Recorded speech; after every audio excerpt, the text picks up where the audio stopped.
बोले कृष्ण भगवान की जय। जन्माष्टमी के दिन रात्रि में जो भगवान कृष्ण जी के भक्त विधि विधान से पूजा करते हैं और व्रत रखते हैं, इसी के साथ ही जन्माष्टमी की कथा सुनने का बड़ा महत्व है।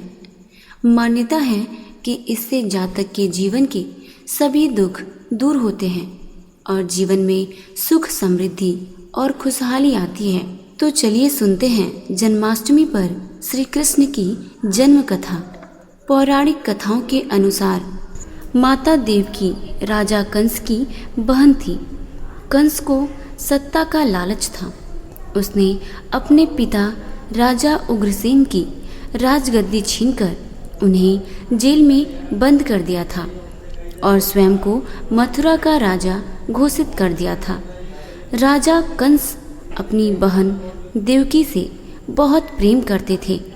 उन्होंने अपनी बहन का विवाह वासुदेव से कराया था, लेकिन जब वह माँ देवकी को विदा कर रहा था तभी एक आकाशवाणी हुई कि देवकी का 8वां पुत्र कंस की मौत का कारण बनेगा। यह सुनकर कंस डर गया। उसने तुरंत अपनी बहन और उनके पति वासुदेव को जेल में बंद कर दिया। उनके आसपास सैनिकों की कड़ी पहरेदारी लगा दी। कंस अपनी मौत के डर से देवकी और वासुदेव की 7 संतानों को मार चुका था। कृष्ण जी का जन्म। इसके बाद भाद्रपद माह कृष्ण पक्ष की अष्टमी तिथि को रोहिणी नक्षत्र अंधेरी रात में भगवान कृष्ण ने जानकी के 8वें संतान के रूप में जन्म लिया। श्री कृष्ण के जन्म लेते ही कोठरी प्रकाशमय हो गई। आकाशवाणी हुई कि विष्णु जी ने कृष्ण जी के अवतार में देवकी के कोख में जन्म लिया है। उन्हें गोकुल में बाबा नंद के पास छोड़ आए और उनके घर एक कन्या जन्मी है। उसे मथुरा लाकर कंस को सौंप दें। आकाशवाणी सुनते ही वासुदेव के हाथों की हथकड़ी खुल गई। सभी पहरेदार सोने लगे।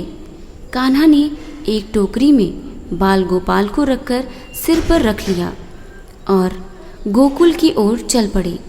कान्हा को गोकुल धाम ले जाने में वासुदेव को कई मुसीबतों का सामना करना पड़ा। यमुना नदी कृष्ण जी के चरणों को स्पर्श करने के लिए उफान पर आ गई, लेकिन चरण स्पर्श के बाद वह फिर से शांत पड़ गई।